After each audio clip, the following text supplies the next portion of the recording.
Dear learners, welcome to my online class. This is Ranjan Kumar Das with you, lecturer, Department of English, M.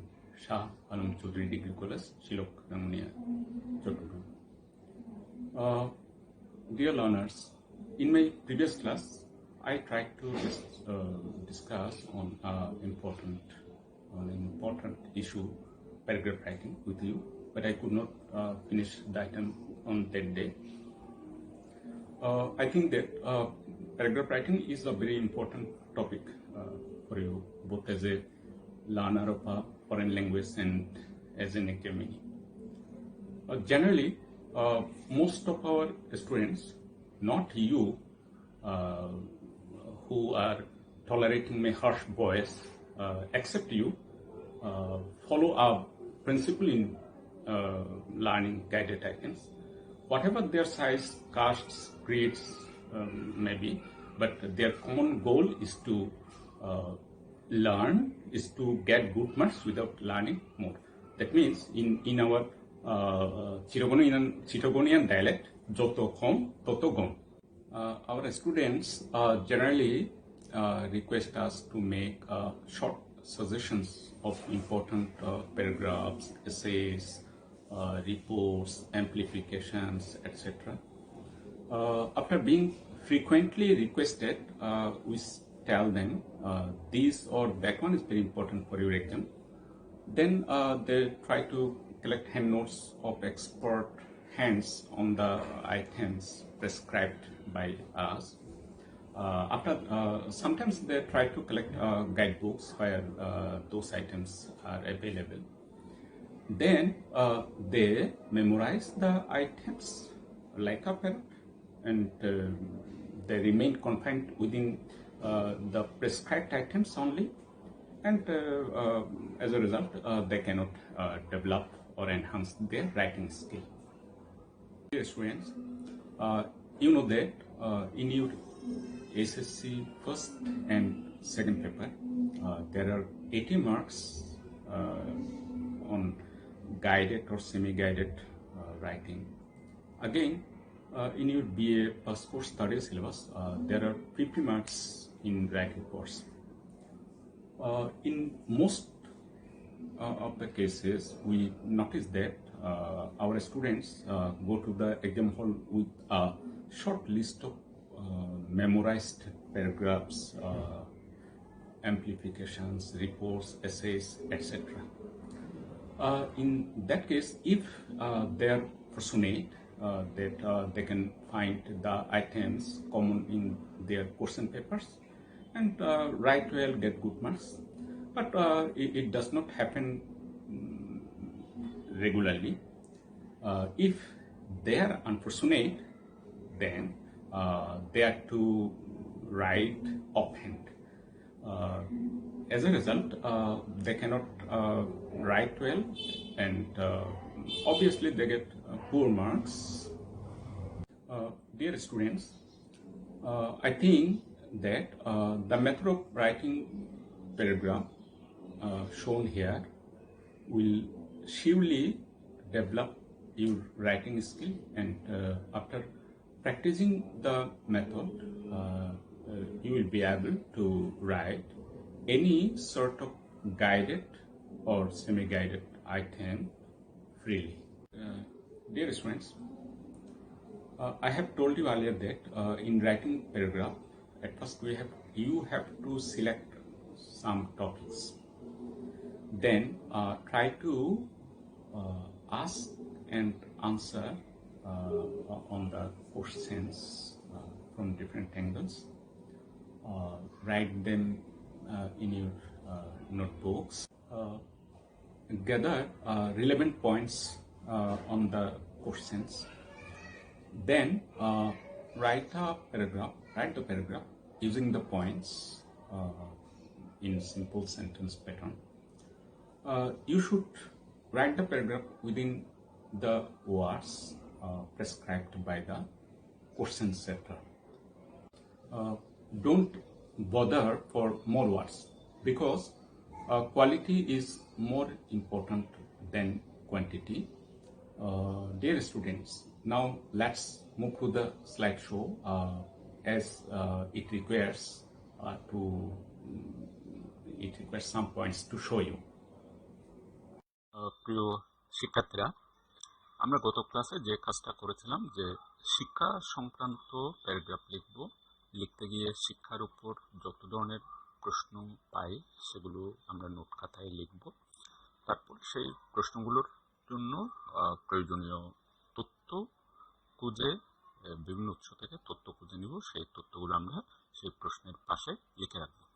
তো আমরা সেই কাজটা করতে গিয়ে আমি শুরুতে অনেকগুলো স্লাইড তৈরি করেছিলাম, পরে দেখা গেল যে সেই স্লাইড সবগুলো দিতে গেলে তোমাদের এই ক্লাসটার লেন্থটা অনেক লম্বা হয়ে যাবে। আমি সেজন্য একটা শেষে কমিয়ে নিচ্ছি। আমরা গত ক্লাসে 9টা প্রশ্নের জন্য প্রয়োজনীয় তথ্যগুলো নিয়ে আলাপ করেছিলাম। এখন আমরা আর অল্প কয়েকটা প্রশ্ন এর জন্য প্রয়োজনীয় তথ্যগুলো বিশ্লেষণ করে প্যারাগ্রাফটাতে চলে যাব। আমরা এখন 10ম প্রশ্নটাতে আসব যে how can a nation achieve prosperity, মানে একটা জাতি কিভাবে উন্নতি করতে পারে। তো সেটার জন্য তথ্য হতে পারে যে যদি একটা জাতির একটা দেশের লোকেরা শিক্ষিত হয় তাইলেই সে জাতি উন্নতি করতে পারে। That means if the people of a country are educated, the country can make progress rapidly. আরেকটা তথ্য হতে পারে যে আর অন্যভাবে আমরা বলতে পারি যে এই a nation can achieve prosperity by making its people educated. Then there comes question number 11.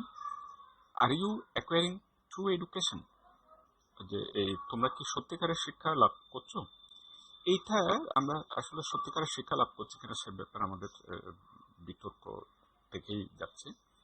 আমরা আসলে আমাদের এই দেশে একটা ভালো শিক্ষা নীতিও পাই নাই। বঙ্গবন্ধু শেখ মুজিবুর রহমান দেশ স্বাধীন হওয়ার পরে আন্তর্জাতিক খ্যাতিসম্পন্ন বিজ্ঞানী ডক্টর কুদরতি কুদাকে দিয়ে একটা বাস্তবসম্মত দেশের জন্য একটা বিজ্ঞানমুখী গণমুখী শিক্ষা নীতি শিক্ষা ব্যবস্থা চালু করার জন্য শিক্ষানীতি প্রণয়ন করিয়েছিলেন। তিনি সেটা কার্যকর করার আগে নৃশংসভাবে তাকে খুন করা হয় এবং 75 পরবর্তী সরকারেরা আর সেই নীতিটা সে শিক্ষানীতিটা মেনে চলেনি, তারা সেটা বাতিল করে দিয়েছিল। বর্তমান সরকারও একটা শিক্ষানীতি প্রণয়ন করেছেন 2010 সালে। কিছু ত্রুটি বিচ্যুতির পরও সেই শিক্ষানীতিটাকে মানুষ গ্রহণ করেছিল, যদিও আমরা এখনো পর্যন্ত সেই শিক্ষানীতির মানে বাস্তবায়নের কোনো লক্ষণ দেখছি না। আমরা এই প্রশ্নটার উত্তরে বলতে পারি যে no, our education system and the curriculum do not provide opportunities to develop our mind which are essential for human resource development. মানে যে এই আমাদের যে শিক্ষা ব্যবস্থা আর যে এই কারিকুলাম সেটা আমাদেরকে আমাদের মনের বিকাশ ঘটানোর জন্য যথেষ্ট সুযোগ দিচ্ছে না, এটা মানব সম্পদ উন্নয়নের জন্য জরুরি। এখন আমরা 12 নম্বর প্রশ্ন আসবো। বলা হচ্ছে is it confined two academic institutions, মানে শিক্ষাটা কি শিক্ষা প্রতিষ্ঠানেই সীমাবদ্ধ? এটা আমি একটু মজা করেই বলি যে মানে শিক্ষার আসলে দুটা দিক আছে, একটা হলো যে এই সরকারি, আরেকটা হলো দরকারি। সরকারি মানে হলো যে সরকার একটা শিক্ষা ব্যবস্থা চালু করেছেন, সেটার জন্য সিলেবাস, শিক্ষা প্রতিষ্ঠান তৈরি, শিক্ষক নিয়োগ, সার্টিফিকেট দেওয়া, পরীক্ষা নেওয়া, সেই পরীক্ষার উপর ভিত্তি করে তাকে চাকরি বাকরি দেওয়া, এই হলো সরকারি শিক্ষা। এর বাইরে জগৎটা কিন্তু আরো বিশাল, যে আমরা হাজার রকমের উৎস থেকে জ্ঞান অর্জন করতে পারি। এই যেমন আমরা ভার্চুয়াল মিডিয়া, যদিও এটা আমাদের সরকারের মানে এতেই সহায়তাই হচ্ছে সবকিছু। এরপর আমরা এই বাইরের জগৎটা বিশাল, আমরা হাজারো উৎস থেকে অনেক কিছুই শিখতে পারি। আমরা এই প্রশ্নটার জন্য বলতে পারি যে মানে যে is it confined two academic institutions, আমরা বলতে পারি যে never, it is not confined to academic institutions. Education goes beyond the boundaries of it, মানে শিক্ষা প্রতিষ্ঠানের সীমা ছাড়িয়ে বাইরেও শিক্ষা চলে যায়, আমরা বাইরে থেকেও শিক্ষা লাভ করতে পারি। We can receive education from our surroundings too, যে আমরা আমাদের চারপাশ থেকেও শিক্ষা গ্রহণ করতে পারি। Then come to the question number 13, what do you know about the condition of educational institutions, যে আমাদের শিক্ষা প্রতিষ্ঠানগুলোর অবস্থাটা কি তোমার কি মনে হয়? শিক্ষা প্রতিষ্ঠানগুলোর অবস্থা বলতে এখানে অনেক কথা বলা যেতে পারে। তো তার মধ্যে আমরা কিছু সমস্যা আর কিছু সম্ভাবনার কথা বলতে পারি। যে আমরা আমাদের সমস্যাটার মধ্যে সবচেয়ে বড় যেটা হলো যে এই আমাদের বর্তমান শিক্ষার প্রতিষ্ঠানগুলোর ক্লাস সাইজটা unusually large. At present, every educational institution is overcrowded and class size is unusually large. তো ক্লাস সাইজ মানে বোঝানো হচ্ছে যে এই একটা শিক্ষা প্রতিষ্ঠানে বিভিন্ন স্তরের শিক্ষা গ্রহণকারীর সংখ্যা সাথে শ্রেণীকক্ষের শিক্ষক আর ছাত্র সংখ্যার অনুপাত যেটা হওয়া উচিত সেটা আমাদের এখানে বিশাল জনসংখ্যার দেশে সেটা মেনে চলাটা কঠিন হয়ে দাঁড়াচ্ছে। ফলে আমাদের এক একটা শিক্ষা শ্রেণীকক্ষে যত সংখ্যক ছাত্র থাকার কথা আমরা তার চেয়ে অনেক বেশি শিক্ষার্থীকে অ্যালাউ করছি এবং এতে গুণগত শিক্ষা দেওয়াটা কঠিন হয়ে পড়ে। At present, every educational institution is overcrowded and class size is unusually large. আমরা অন্যভাবে বলতে পারি যে the condition of educational institutions in our country is not congenial মানে helpful.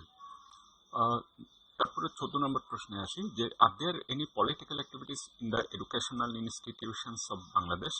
বাংলাদেশের শিক্ষা প্রতিষ্ঠানগুলোতে কি কোনো রাজনৈতিক কর্মকাণ্ড চলে? এটা তোমরা সবাই জানো যে আসলে এই শিক্ষা প্রতিষ্ঠানের রাজনীতিটা আমাদের এই গৌরবের একটা অংশ।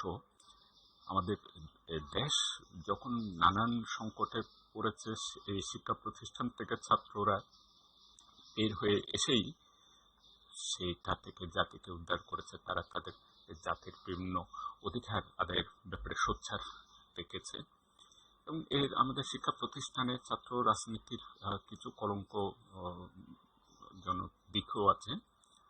তো যাই হোক, আমরা উত্তর সব তথ্য তো আর একটা প্যারাগ্রাফে লেখার সুযোগ থাকে না। আমরা বলতে পারি যে many educational institutions are troubled with politics and violence, যে এই অনেকগুলো শিক্ষা প্রতিষ্ঠান রাজনীতি আর সন্ত্রাসের দ্বারা আক্রান্ত। তারপর প্রশ্ন নাম্বার 15, যে what is hampering the education in campuses, যে এই ক্যাম্পাসে যে শিক্ষার মানে শিক্ষার জন্য ক্ষতিকর ধারা বা খেয়ে কোন বিষয়টা শিক্ষা প্রতিষ্ঠানের শিক্ষার পরিবেশটাকে নষ্ট করছে। তো এর জন্য আসলে অনেক কিছু বলা যেতে পারে। আমরা একটা পয়েন্ট উল্লেখ করছি শুধু, যে terrorism in the guys of student politics, মানে ছাত্র রাজনীতির আড়ালে সন্ত্রাস আমাদের এই শিক্ষার পরিবেশটাকে নষ্ট করছে। 16 নম্বর প্রশ্নে আসি যে why should we establish more educational institutions in Bangladesh, যে কেন আমাদের উচিত আমাদের দেশে অনেক বেশি শিক্ষা প্রতিষ্ঠান তৈরি করা। তার একটাই জবাব যে আমাদের এই শিক্ষা প্রতিষ্ঠানের সংখ্যার তুলনায় ছাত্র সংখ্যা অনেক বেশি, সেই কারণেই আমাদের এই বেশি সংখ্যক শিক্ষা প্রতিষ্ঠান গড়ে তোলা দরকার। আমরা বলতে পারি যে we should establish more educational institutions in Bangladesh because we have far too many students to educate compared to the number of institutions available. তারপর আমরা 17 নম্বর প্রশ্নে আসি যে what do your family and society do to you, যে তোমার পরিবার এবং সমাজ তোমার জন্য কি করে, অর্থাৎ তোমার শিক্ষা লাভের ক্ষেত্রে কি ধরনের ভূমিকা পালন করে। তো আসলে আমরা পরিবার থেকেই শিক্ষা লাভটা শুরু করি। তো আমরা বলতে পারি যে এই our family and society play an important role to make us educated. Actually, our family is the first institution where we get elementary education. প্রাথমিক শিক্ষাটা আমরা পাই। Actually, education begins at home within our family. যে এই আমাদের পরিবারের আমাদের ঘরের মধ্যেই শিক্ষাটা শুরু হয়। Then it gets more and more enriched in our society. তারপরে সেটা আমরা আমাদের পরিবারের বাইরে যাই, অর্থাৎ আমরা আমাদের জ্ঞানটাকে সমৃদ্ধ করতে পারি সমাজ থেকে বিভিন্ন উপাদানের মাধ্যমে। তারপর 18 নম্বর প্রশ্নটাতে আসি, how is your academic or bookish knowledge supplemented? মানে তোমার একাডেমিক শিক্ষা, প্রাতিষ্ঠানিক যে জ্ঞান বা বুকিশ পুঁথিগত যে জ্ঞান, সেটাকে কিভাবে সাপ্লিমেন্ট করা যাবে, মানে পরিপূরণ করা যাবে, অর্থাৎ এর উৎকর্ষতা বাড়ানো যাবে, অর্থাৎ এর বাইরে আর কি কি করা যাবে। আমরা বলতে পারি যে mere academic and bookish knowledge is not sufficient to face the challenges of life. যে আমাদের যে এই জীবনের চলার পথে যে চ্যালেঞ্জগুলো আছে সেগুলো মোকাবেলার জন্য শুধুমাত্র প্রাতিষ্ঠানিক বা পুঁথিগত জ্ঞানটাই পর্যাপ্ত নয়। We need practical knowledge two, আমাদের এই ব্যবহারিক বাস্তবভিত্তিক জ্ঞানও দরকার।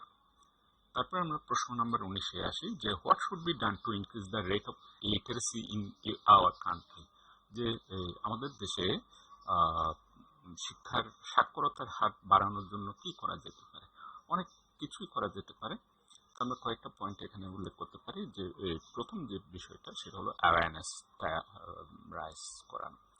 Awareness about the negative effects of illiteracy should be raised among the poor. এখানে আসলে মানে পুর বলতে শুধু আর্থিকভাবে যারা গরিব তাদেরকে না, যারা জ্ঞানের দিক থেকে গরিব তাদেরকেও বোঝানো হচ্ছে যে যারা অনজ্ঞ তাদের মাঝে, অর্থাৎ যারা পিছিয়ে আছে তাদের মাঝে শিক্ষা সাক্ষরতার হার বাড়ানোর জন্য নিরক্ষরতার যে নেতিবাচক প্রভাবগুলো আছে সেগুলো সম্পর্কে সচেতন করে তোলা উচিত আমাদের। তারপর কি করা যেতে পারে? More schools and colleges should be set up, আরও বেশি শিক্ষা প্রতিষ্ঠান স্থাপন করা যেতে পারে। এতে করে হবে কি, বেশি শিক্ষা প্রতিষ্ঠান বাড়ার ফলে শিক্ষার লাভের সুযোগটা বাড়বে, স্পেসটা বাড়বে এবং আরও বেশি মানুষের সাথে কানেক্টেড হবে। তারপর আরেকটা কাজ করা যেতে পারে যে মানে শিক্ষার যে ব্যয় সেটা কমিয়ে আনা। The cost of schooling should be minimised, যে এই শিক্ষা পড়ালেখার যে খরচটা সেটাকে কমিয়ে আনা দরকার। তারপর আমরা 20 নম্বর প্রশ্নে আসি যে how can we make our people educated? যে আমরা কীভাবে আমাদের লোকদেরকে শিক্ষিত করতে পারি। তো আমাদের লোকদেরকে শিক্ষিত করার জন্য আমরা এতক্ষণ অনেক কথাই বলেছি। মানে আমরা কী কী করতে পারি, যে we can provide them opportunities, we can make them conscious, we should establish more institutions and we should try to remove poverty. যে এই সুযোগ তৈরি করে দিতে হবে, জনগণকে সচেতন করতে হবে, অধিক শিক্ষা প্রতিষ্ঠান তৈরি করতে হবে, তারপর দারিদ্রতা দূর করতে হবে। তারপর আমরা 21 নম্বর প্রশ্নে আসি যে how is an illiterate person burden? একজন নিরক্ষর ব্যক্তি কিভাবে একটা বোঝা হয়ে দাঁড়ায়।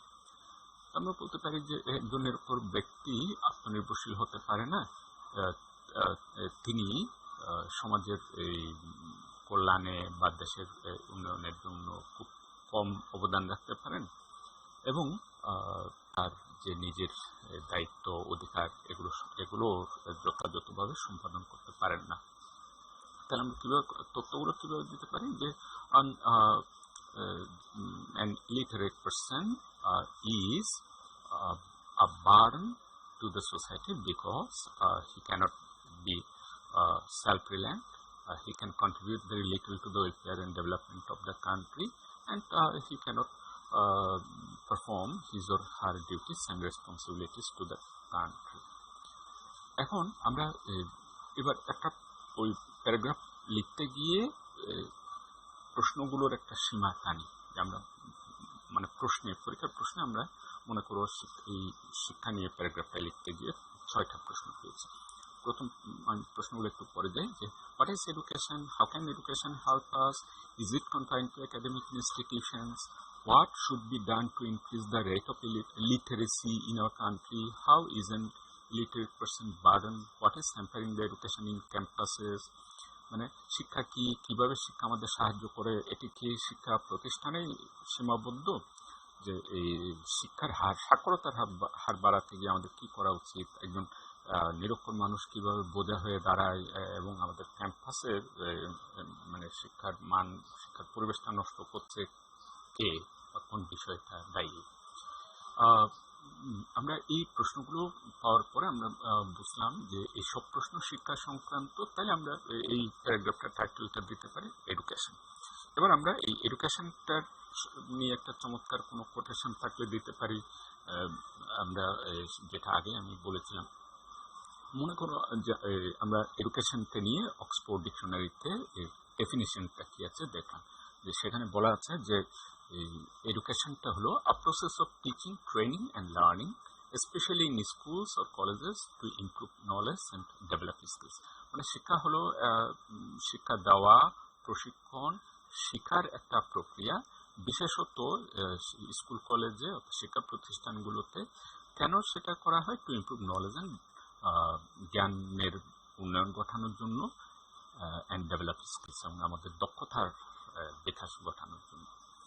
আমরা মনে করো এই তথ্যটার বাইরে আরও একটু দেখি, যে আমরা গুগল ডিকশনারিতে গিয়ে এডুকেশনের তথ্যটা চেক করলাম। আমরা সেখানে দেখলাম যে এখানে যে বিভিন্ন ধরনের পয়েন্ট আছে, তার মধ্যে একটা হলো যে the act or process of importing or acquiring general knowledge. যে এই শিক্ষা হলো সাধারণ জ্ঞান অর্জন করার বা সাধারণ জ্ঞানের সাথে যুক্ত হওয়ার একটা প্রক্রিয়া। Developing powers of reasoning and judgement, যুক্তি এবং বিচার ক্ষমতার বিকাশ ঘটানোর প্রক্রিয়া। And generally of preparing oneself, এবং সাধারণত কাউকে প্রস্তুত করে দেওয়া, or others বা অন্যদেরকে ইন্টেলেকচুয়ালি ফর ম্যাচিউর লাইফ, বুদ্ধিবৃত্তিকভাবে যাতে তারা তাদের পরিপক্ক জীবন, মানে তার প্রাপ্তবয়স্ককালীন যে জীবনটা আছে সেটা যাতে সে বুদ্ধিদীপ্তভাবে কাটাতে পারে। আরেকটা পয়েন্ট পাচ্ছি আমরা, যে the act or process of importing or acquiring particular knowledge or skills as for a profession, কোনো পেশার জন্য বিশেষ জ্ঞান বা দক্ষতা অর্জনের একটা প্রক্রিয়া হল শিক্ষা। এবার আমরা সেই প্রশ্নগুলোর জন্য প্রয়োজনীয় যে তথ্যগুলো আছে সেই তথ্যগুলোকে সহজ সেন্টেন্স প্যাটার্নে সাজাবো। তো এটা যেমন আমরা এই আমাদের যে তথ্যগুলো আমরা দিতে যাব সেই তথ্যগুলোকে আমরা কয়েকটা ভাগে ভাগ করছি। আমি এখানে 4টা কলাম আকারে দেখাচ্ছি।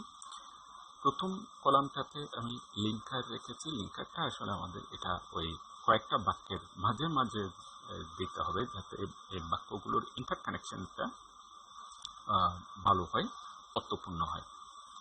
তারপর আমরা যে আমাদের যে প্যারাগ্রাফে আমরা যে সেন্টেন্সগুলো লিখবো সেগুলোর জন্য আমরা বাক্যগুলোর শুরুতে সাবজেক্ট, তারপরে ভার্ব, তারপরে অবজেক্টস বা আর ওই এক্সটেনশনটা থাকবে। মনে করো আমি ওই প্রশ্নগুলোর উত্তর দিয়ে কিভাবে এইটা লিখতে পারি।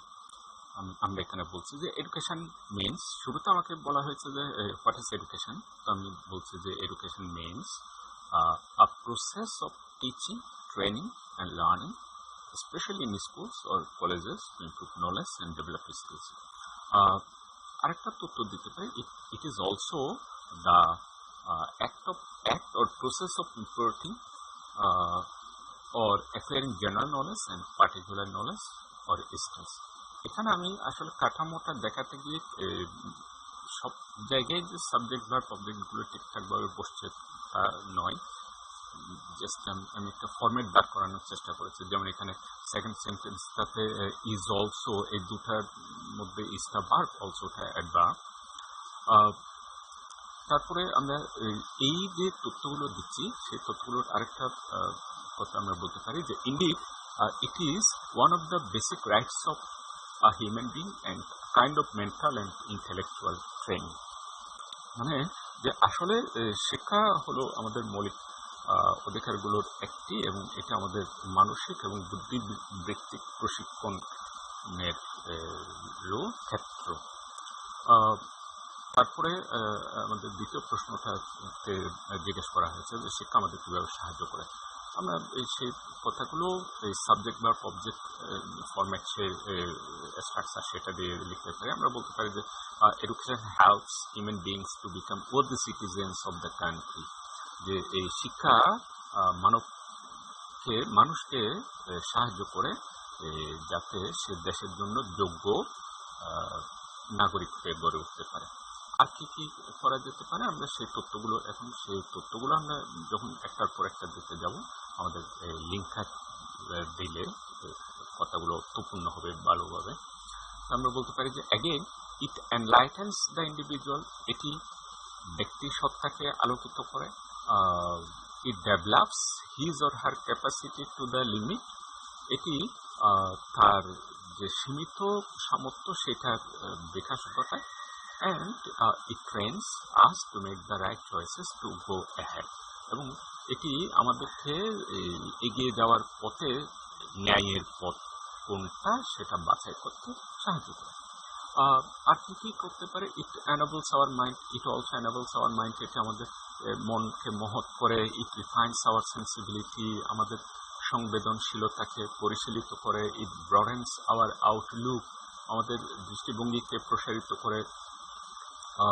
ইট ডেভেলপস মেন্টাল ফ্যাকাল্টি, এটা আমাদের মনের ক্ষেত্রকে বিকশিত করে। অ্যান্ড এনরিচেস আওয়ার নলেজ, এবং আমাদের জ্ঞানকে সমৃদ্ধ করে। শিক্ষা আর কি কি করতে পারে, যে education provides opportunities of growth and helps us become aware of our rights and responsibilities.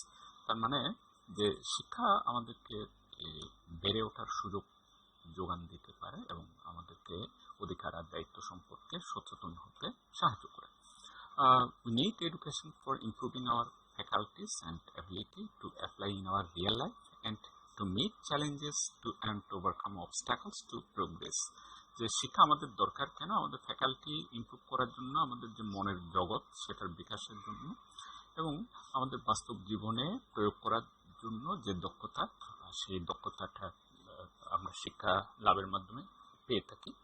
এবং আমরা এতে করে আমাদের এই চলার পথে বিভিন্ন চ্যালেঞ্জ মোকাবেলা করতে পারি, প্রতিবন্ধকতাকে জয় করতে পারি।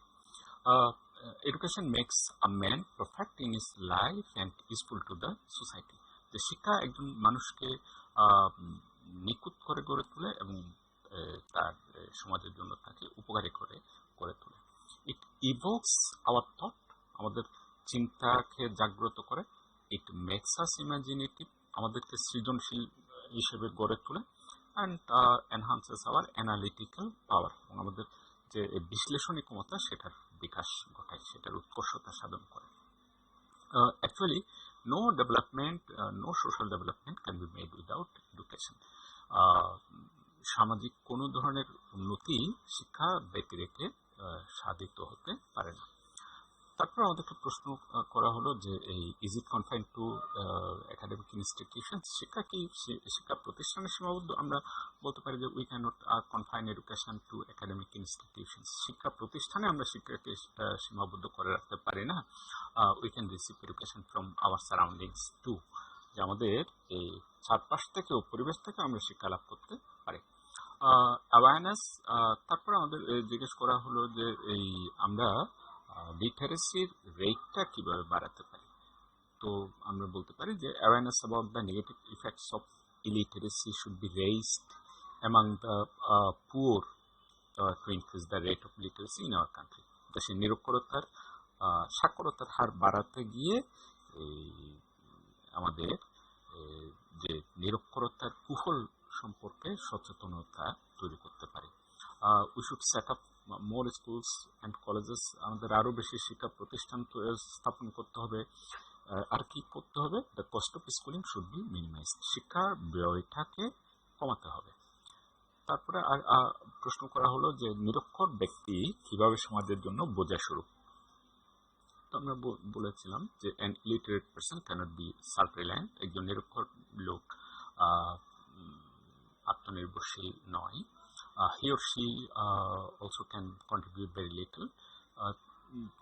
তিনি খুব কমই অবদান রাখতে পারেন to the welfare and development of the country, দেশের কল্যাণ আর উন্নয়নের জন্য। Again, he or she cannot perform his or her duties and responsibilities to the country. যে তিনি দেশের প্রতি তার যে দায়িত্ব এবং তার যে অধিকারগুলো আছে সেগুলো সঠিকভাবে পালন করতে পারে না।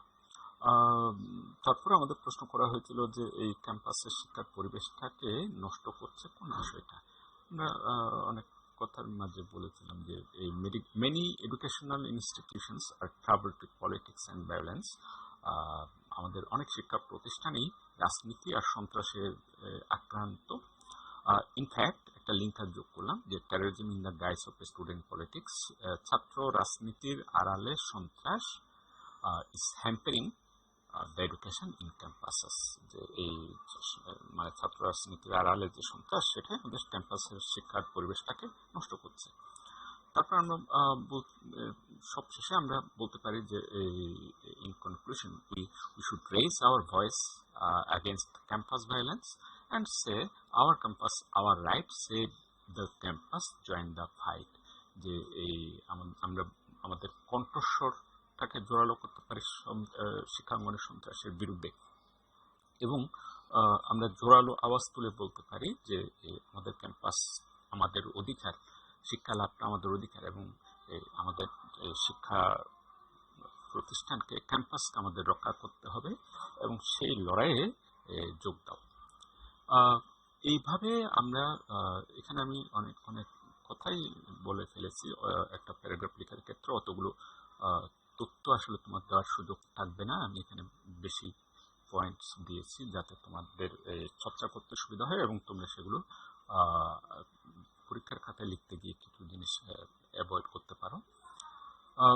তাহলে এই ফিনিশিংটা কি দাঁড়াচ্ছে, যে আমরা পরীক্ষার খাতায় কীভাবে লিখবো। আমরা এটা আমাদের সাধারণত এটা ফার্স্ট পেপারের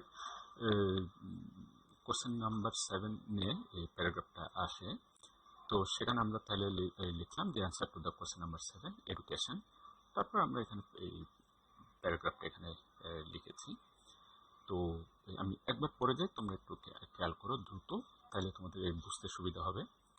তোমরা এটা এখান থেকে ওই স্ক্রিনটাকে পজ করে দিয়ে লিখে নিতে পারো যে education means a process of teaching, training and learning, especially in schools or colleges, to improve knowledge and develop skills. It is also the act or process of imparting or acquiring general knowledge and particular knowledge or skills. Indeed, it is one of the basic rights of a human being and a kind of mental and intellectual training. Education helps human beings to become worthy citizens of the country. Again, it enlightens the individual, develops his or her capacity to the limit, trains us to make the right choices to go ahead. It also enables our mind, refines our sensibility, broadens our outlook, develops mental faculty, and enriches our knowledge.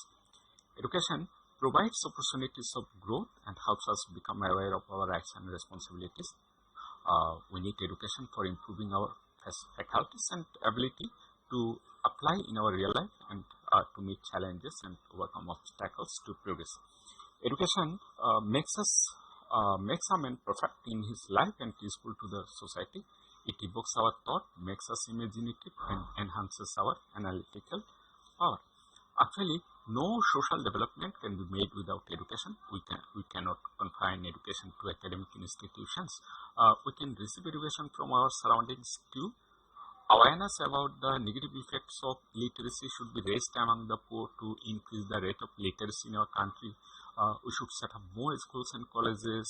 The cost of schooling should be minimized. An illiterate person cannot be self-reliant. He or she also can contribute very little to the welfare and development of the country. Again, he or she cannot perform his or her duties and responsibilities to the country. Many educational institutions are troubled with politics and violence. In fact, terrorism in the guise of student politics is hampering the education in campuses.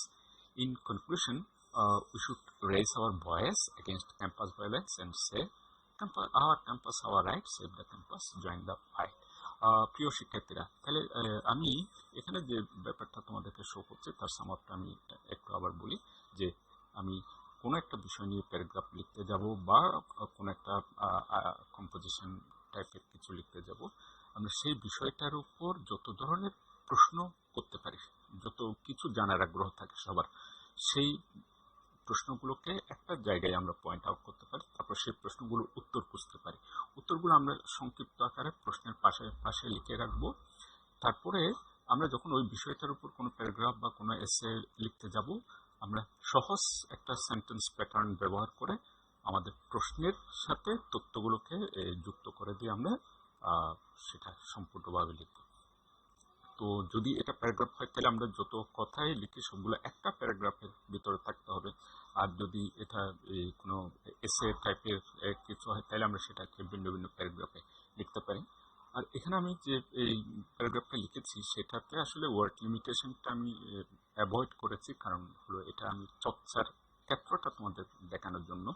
তোমরা লেখার সময় অত বড় করে লিখতে হবে না, এখানে তোমরা বেশ কিছু তথ্য কাটছাট করে লিখতে পারো। তো এভাবেই আশা করি তোমরা প্রস্তুতি নিবে এবং এই ধরনের চর্চা করলে গাইডেড আইটেমগুলোতে তোমাদের দক্ষতাটা আসবে।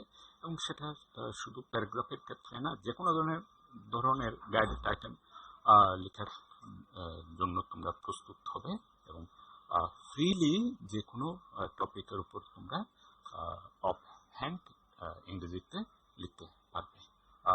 Thank you all.